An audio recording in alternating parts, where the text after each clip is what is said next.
My partner is blind, and every day I would walk around the house in light clothes, sometimes even without any clothes. He would sit silently on the couch, calm and composed, but I noticed something strange. His ears would always turn red, and at times they would even start bleeding for no apparent reason. This went on until one day when I heard his inner thoughts.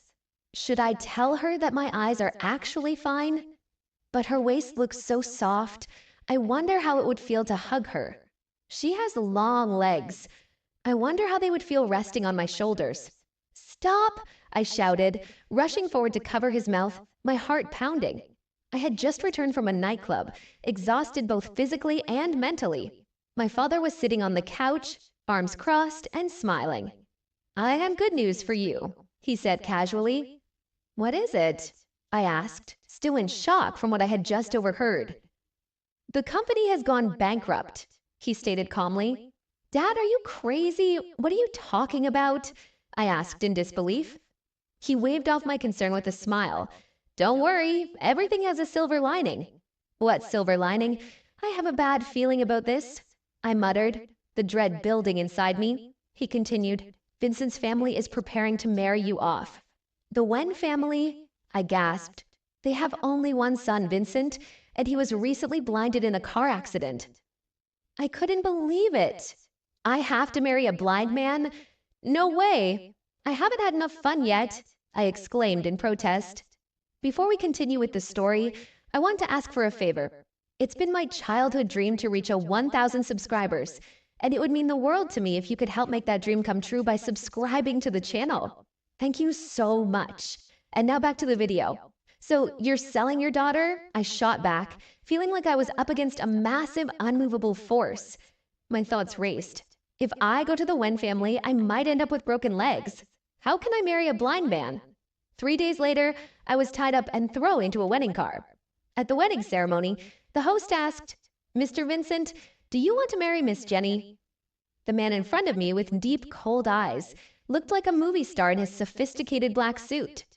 I do, he said, his voice icy. This blind jerk, I thought.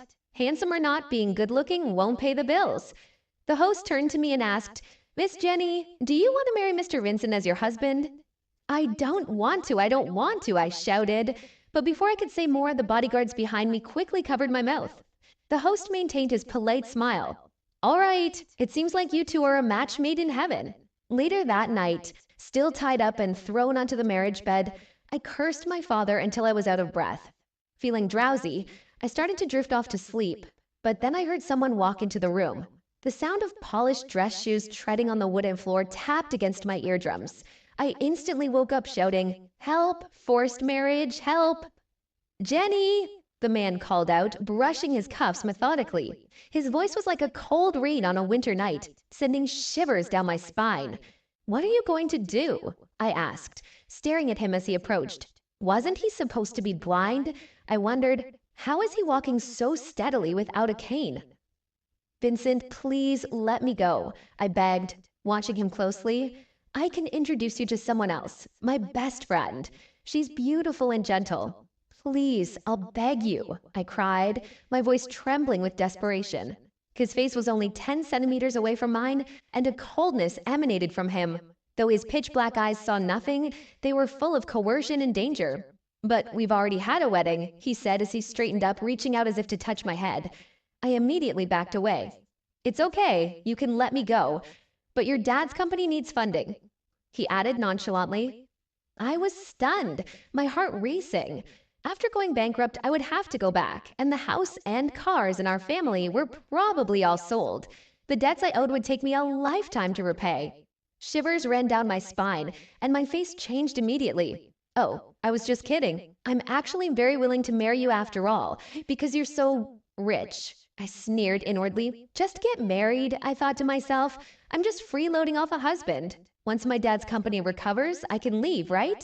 I quickly rationalized the situation, deciding not to struggle. I smiled at Vincent.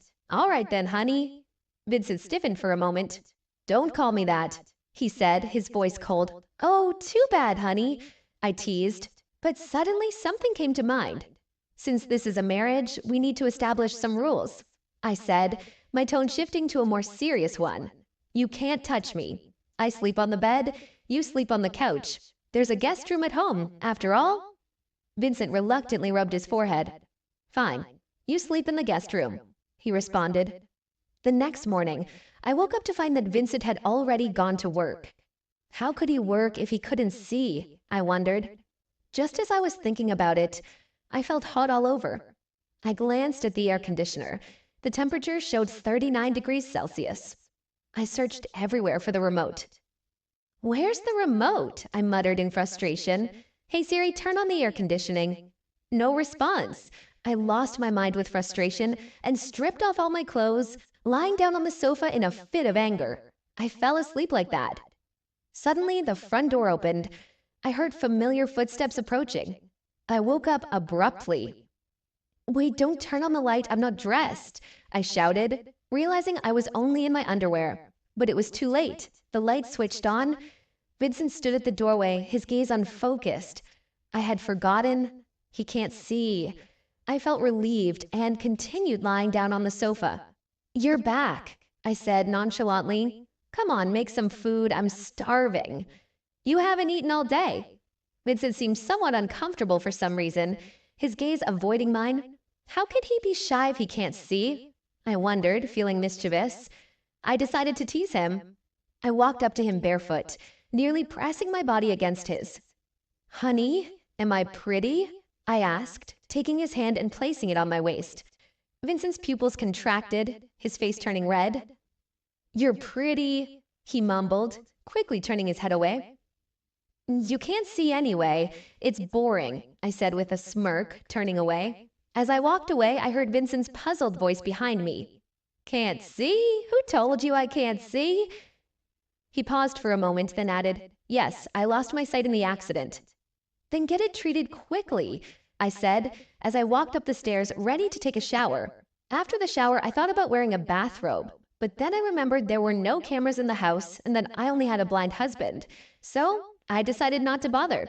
Sleeping naked was just too comfortable. I rushed down the stairs and saw Vincent sitting on the sofa. The air conditioning, I can't turn it on, it's too hot, I complained. There was no response. I looked down in confusion and saw Vincent sitting silently, his ears red, not looking at me. Can't you hear me? I asked, reaching out to grab him by the collar. To my surprise, fresh blood started flowing from his nose. Should I tell my wife that my eyes are actually fine? I heard the voice again, this time clearer. Wait, who's talking? Vincent, what did he just say? His mouth hadn't moved just now, but his thoughts continued.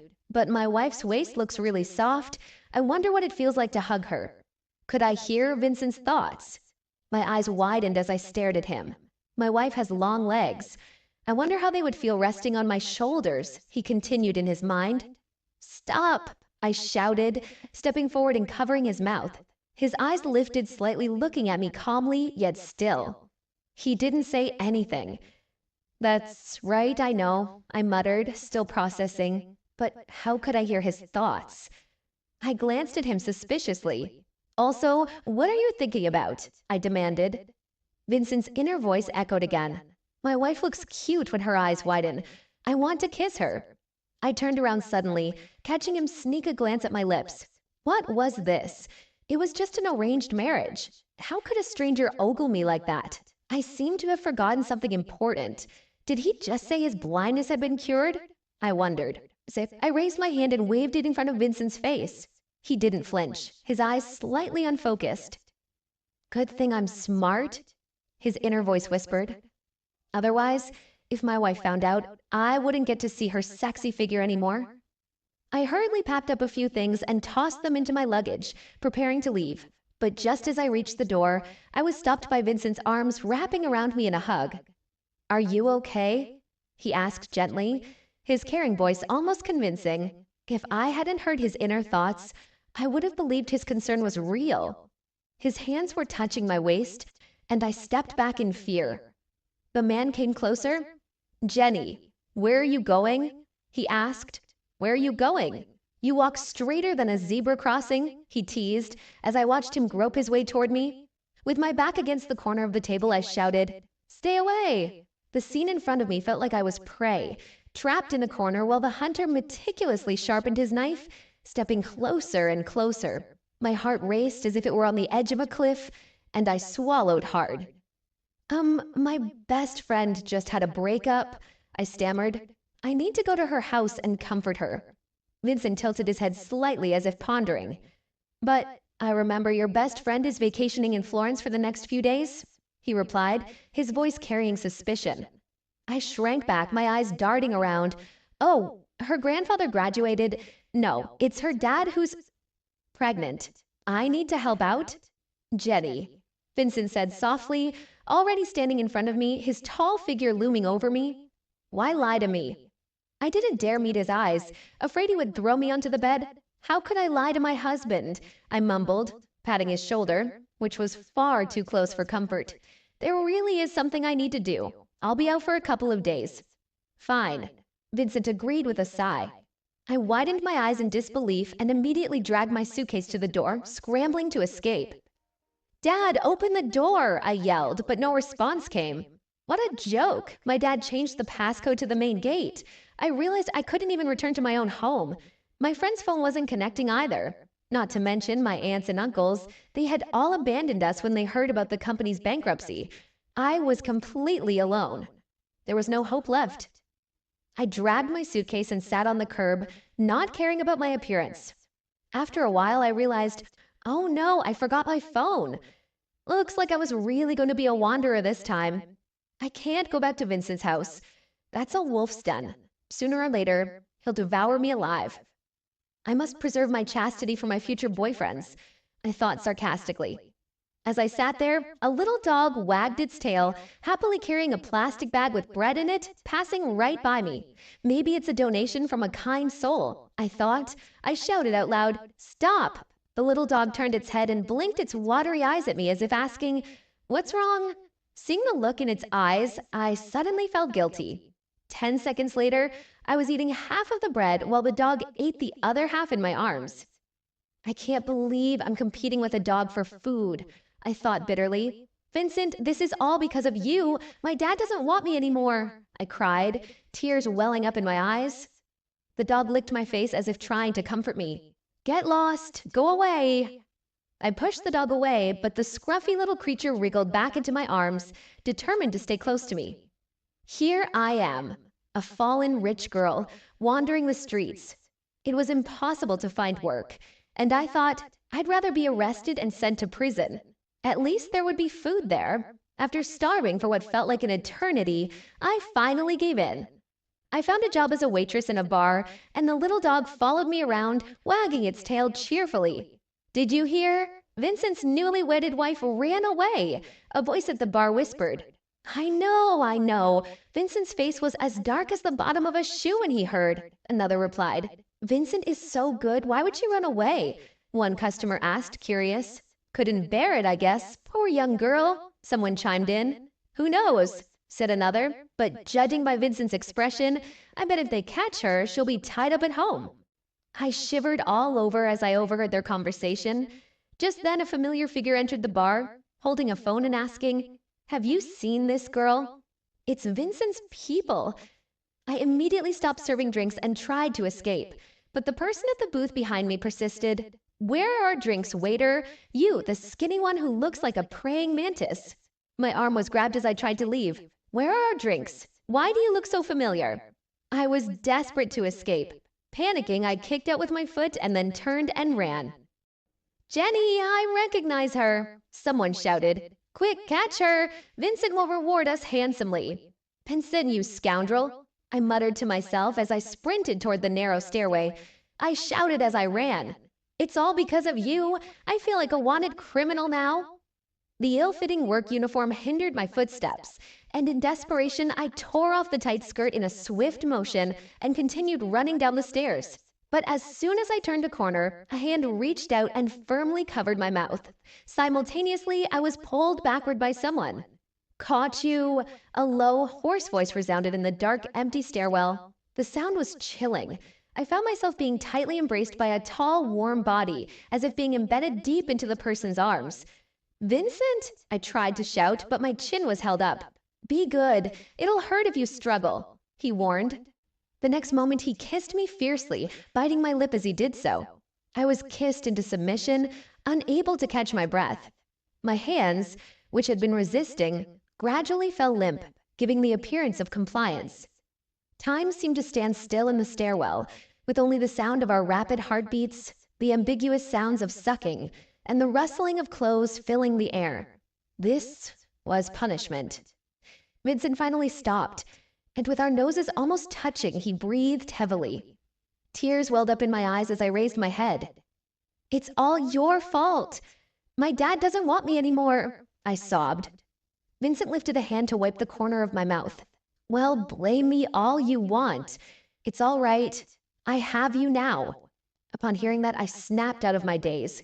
"Why did you kiss me?" I demanded, struggling to break free and move backward. "Your eyes were never really injured, were they? You lied to me," I shouted in disbelief. "Oh, so you found out," Vincent said, glancing at me completely unfazed. "You pervert," I yelled. "My underwear was exposed to you." "So what?" Vincent stood up, his tall figure looming over me. "We're married after all." "But I don't like you," I protested. "It doesn't matter. You'll eventually come to like me," Vincent replied confidently. He walked up to me, squatting down, and gently held my chin, his dark eyes like deep lakes. He loosened his tie from around his chest and wound it around my wrists. Then, without another word, he picked me up. "We're going home," he declared firmly. "Wait, can I sit next to the driver?" I asked, trying to stay polite as my last attempt to put some distance between us. Even in the car, I was still held in Vincent's embrace. His scent enveloped me completely, and it was overwhelming. "No, you can't," Vincent said, lowering his head and running his fingers through my hair. His lips began to descend as if to kiss me again. I immediately turned my head away. "I sell my skills, not my body. Give it up," I told him firmly, trying to assert myself. "Too bad," Vincent replied, his tone melancholy, though he didn't try to kiss me again. I tried to listen for any signs of his thoughts. How come I can't hear his heartbeat anymore? I wondered. What is this man thinking? Lost in my thoughts, we arrived back at the house. Vincent still carried me, princess style, into the house.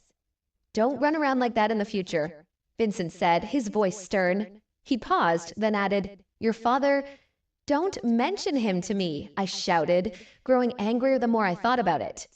Am I even his real daughter anymore? Ever since my mom passed away, he's been unbearable. He even sold me to you. The more I thought about it, the more wronged I felt. I sobbed in frustration. And now I still have to compete with a dog for food. Vincent fell silent for a moment, as if he had something to say but decided against it. Instead, he just pulled me into a hug. "It's okay," he whispered. "From now on, you can try to rely on me."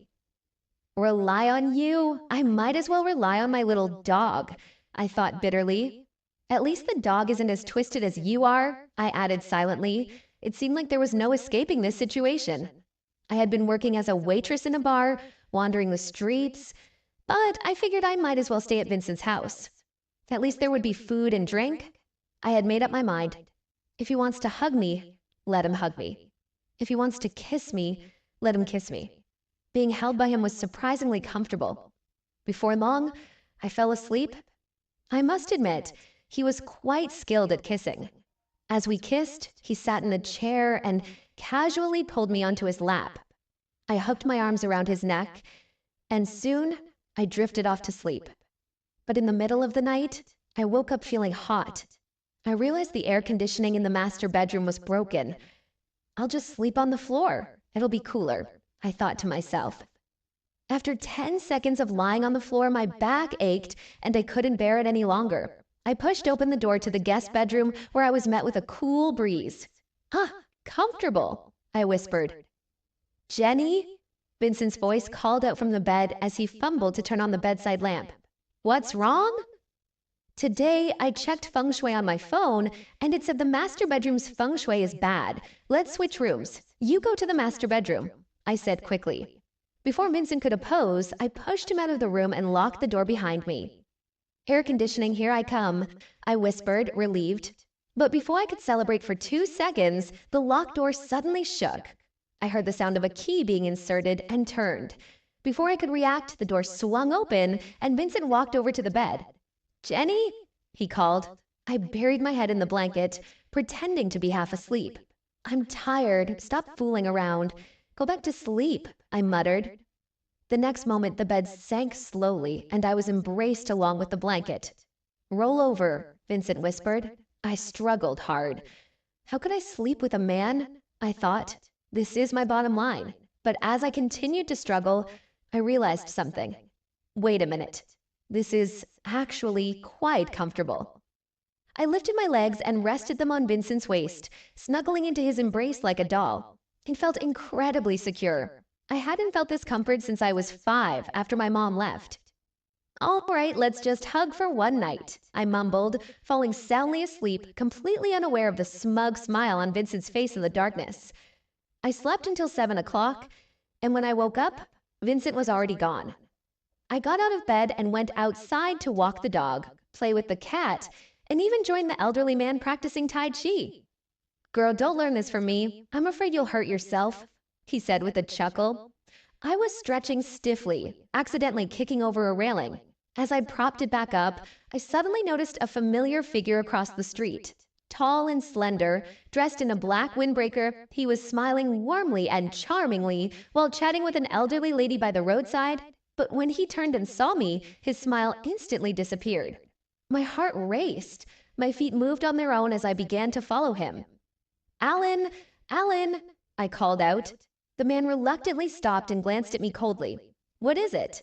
he asked sharply. I clutched my clothes tightly, nervously asking, "How have you been recently?" "Thanks to you, not bad," Alan replied, furrowing his brows and taking a step back. "We haven't seen each other in a long time. Can we have a meal together?" I mustered up the courage to ask. Alan was the guy I had a crush on for 4 years. Unfortunately, he had always liked someone else. After the college entrance exam, he had asked me to deliver a love letter to that girl. The next day, I tried to explain, but the girl had already gone abroad. Alan had somehow heard that I had a crush on him, so he destroyed the love letter. "If it weren't for you, Wendy would have stayed," Alan had once told me. Biting my nails, I began to apologize again. "I'm sorry, but I really didn't tear up that love letter." "Enough," Alan interrupted coldly. "We shouldn't see each other again in the future." I stood there, stunned. I was so stupid that all I could say was, "I'm sorry," but my words did nothing to prove my innocence. "Are you still holding a grudge against me?" I asked quietly, panic rising inside me. Alan didn't respond to my dinner invitation. He just walked away. "About that love letter," I began, but Alan cut me off, his voice cold. "Don't bother." He turned to leave again, and in desperation I reached out to grab his hand. "Alan, wait!" "Let go," he said firmly, shaking off my hand as if it disgusted him. I fell to the ground, and the man paused for only a moment, looking back at me coldly before walking away without another word. I sat there for a long time, tears stinging my eyes, until a figure appeared in front of me. "Are you hurt?" Vincent asked, his frosty brows furrowed with concern as he squatted down and lifted me up, taking me home. It wasn't until I was laid on the bed that I realized what had happened. "Vincent, why aren't you at work?" I asked, my voice trembling slightly. Vincent lowered his head, gently blowing on my wound. "I forgot my documents," he replied. Then he raised my foot onto his knee, his left hand holding it in place while he applied iodine with his right hand to disinfect the scrape. "If it hurts, you can scream," he said softly. "Why didn't you ask your secretary to come back and get them?" I asked, but Vincent didn't reply. He was entirely focused on cleaning my wound, his movements impossibly gentle. I stared at him, my heart suddenly feeling bitter. "I didn't destroy that love letter, Vincent," I whispered. "Do you believe me?" The man paused for a moment. "I believe you," he finally said. That Vincent and I had been high school classmates for a year. It was during that time that I had pursued Alan aggressively. One time I fell into the water, and someone saved me, but they left before I could thank them. When I woke up, I searched everywhere to find out who had saved me. An old lady had told me that it seemed like it was Alan. From then on, I was deeply attracted to Alan's gentle and clean smile. Every morning, I would bring him breakfast, secretly giving him drinks with his name on them. Every time I did so, my heart would flutter with excitement. But every time, I would be teased by his brother. "Look at Jenny, what an ugly name," his brother would mock. But Alan had always seemed to see me only as a friend, and things changed drastically after the love letter incident. We couldn't even remain friends after that. I lowered my head, feeling disappointed and wiping away tears that weren't even there. Vincent sighed softly and pulled me into a hug, whispering, "Jenny, what should I do with you?" Suddenly, my phone rang and my best friend's frantic voice came through. "Jenny, do you know your dad is in the hospital?" My phone slipped from my hands, hitting the ground with a thud. My mind went blank. Vincent finally told me the truth. My father had late-stage stomach cancer, and he didn't have much time left. With only a pampered daughter like me left, my father had entrusted me to Vincent, whom he trusted more than anyone else. The company hadn't gone bankrupt, and it was now temporarily under Vincent's management, almost like my dowry. When Vincent told me all of this, I was silent, too shocked to respond. It wasn't until I entered the hospital room and saw my father's surprised and helpless expression that reality started to sink in. I walked over with a forced smile. "Dad, not eating properly got you here, didn't it?" That night, I found myself unable to sleep. I lay awake, staring into the darkness. Vincent was by my side, holding me close and kissing away my tears. "Don't cry. I'm here for you," he whispered, comforting me. He encouraged me to let the tears flow, saying my father deserved it. My father, the man who never found the right class to attend parent-teacher meetings, who once showed up in the wrong grade when I was in the 11th grade. When he finally found the correct grade, he went to the wrong school altogether. If my mom were still around, she would have scolded him for it. On the day of my college entrance exam, he kept urging me to finish quickly, complaining that the parking fees were expensive. He told me not to worry. Whether I passed or not, he would hand over the company to me. Vincent hugged me tighter. "Jenny," he whispered gently. Every time I woke up from a nightmare, Vincent was always there, saying, "Jenny, I'm here." He would pour me a cup of hot water, watch me drink it down, and then gently wipe the water droplets from my lips. "Go to sleep," he would whisper, pulling me into his embrace again. In the darkness, I watched Vincent as he slept peacefully, his brow furrowed and his face tired from the constant running between the company and the hospital. I began to wonder if my presence in his life was right or wrong. One day, my dad asked, "How are you and Vincent getting along?" My dad was leaning against the head of the bed, eating the apple I had peeled for him. He looked curious. "It's all right, I guess," I replied. "You two better hurry up and give me a grandchild," my dad said, grinning as he handed me peeled oranges. "How is that even possible?" I exclaimed in disbelief. "I'm so beautiful, with good looks and a great personality. Suitors circle the globe twice a year just to chase after me." I stood up dramatically. "You have no idea, Dad. Vincent is so clingy. He's always afraid I might get kidnapped. He's constantly hugging and kissing me.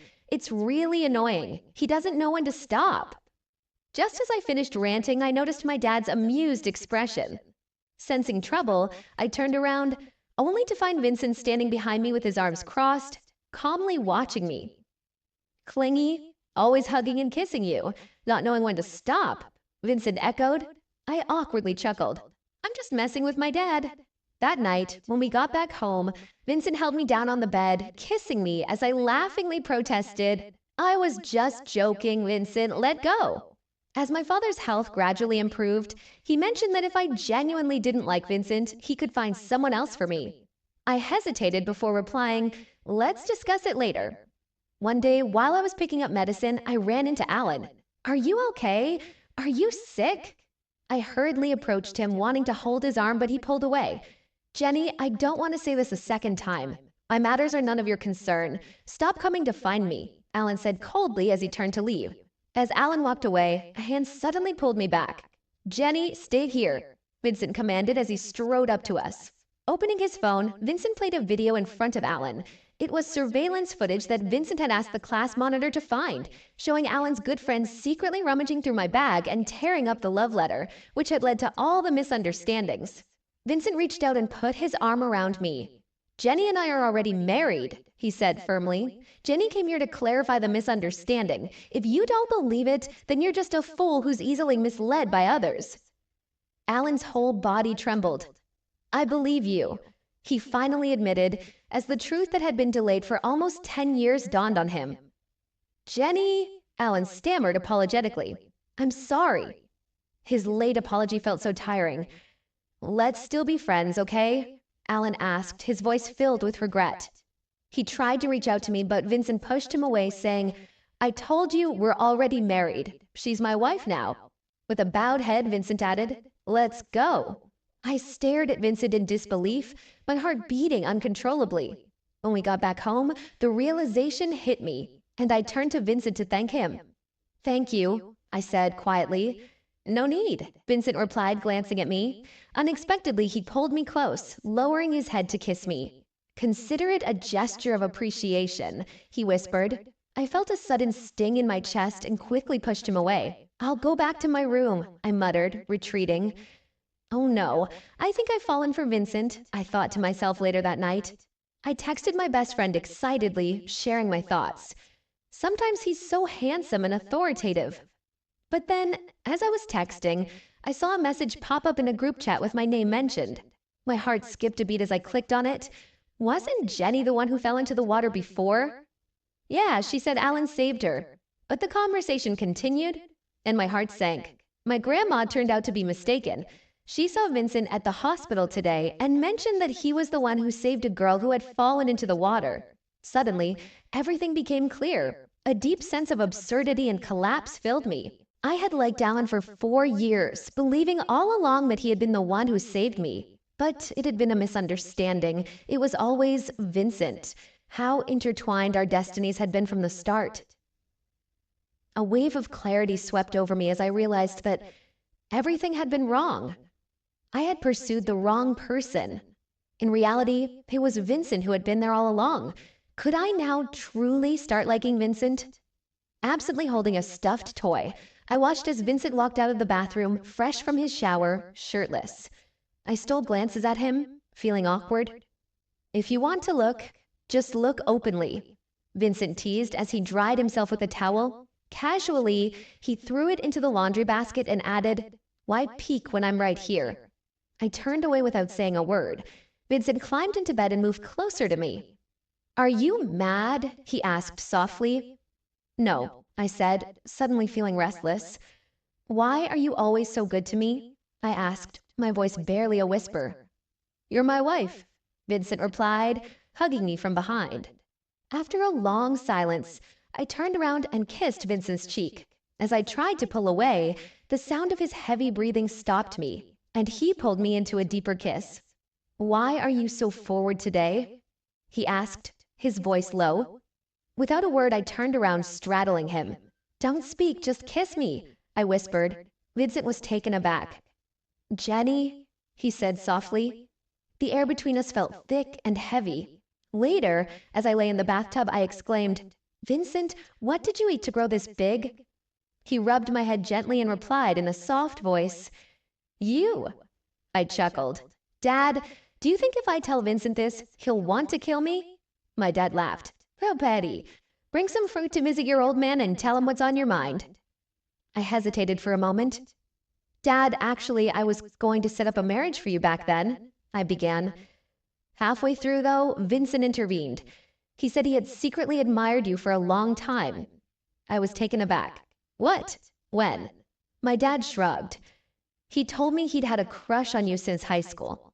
He called you his little son, someone who brought positivity into his life. He sounded a bit formal, but I could tell he was sincere. He even promised to love you forever," my dad continued, "and since I knew his father, I arranged for you two to be together." My dad casually ate a banana as if he hadn't just dropped a bomb on me. I couldn't believe what I was hearing. But I trailed off, unsure of what to say. My heart felt like a soft, sour fruit, thick juice dripping down inside me. Secretly in love with me? Since high school? It all started when Vincent transferred to my school. I had been pursuing Alan at the time. Had Vincent seen it all along? How much must his heart have hurt? I rushed back home, waiting anxiously for Vincent to return. As soon as he walked through the door, I hugged him tightly. "What's wrong?" Vincent asked, confused. I didn't say anything for a long while, just holding on to him. Finally, I spoke. "I'm sorry for running away before and making you search for me for so long." Vincent smiled and patted my head. "It's not your fault. And I'm sorry for thinking that the person who saved me back then was Alan," I added. "Stop, Jenny," Vincent said, lowering his head and kissing me. "Look, we're together now. That's good enough. As for those years, those misunderstandings, I don't think they matter anymore," he continued softly. "It's okay as long as you know that I love you." Just then, Alan showed up at the hospital, chasing after me to apologize and seek forgiveness. "I'm sorry, Jenny. It was all my misunderstanding. Can we still be friends?" Alan asked, standing in front of me with a bouquet of flowers, dressed similarly to how he had been back then in a simple white shirt, smiling brightly. But now, I just felt nauseous. "It's too late, Alan. I'm already married. So, no," I said firmly. "Since back then you chose to cover your ears and not listen to any explanations. Now that the truth is out, what's the point of uncovering your ears again?" I asked him. "Jenny, Alan tried to come closer, reaching out to hug me.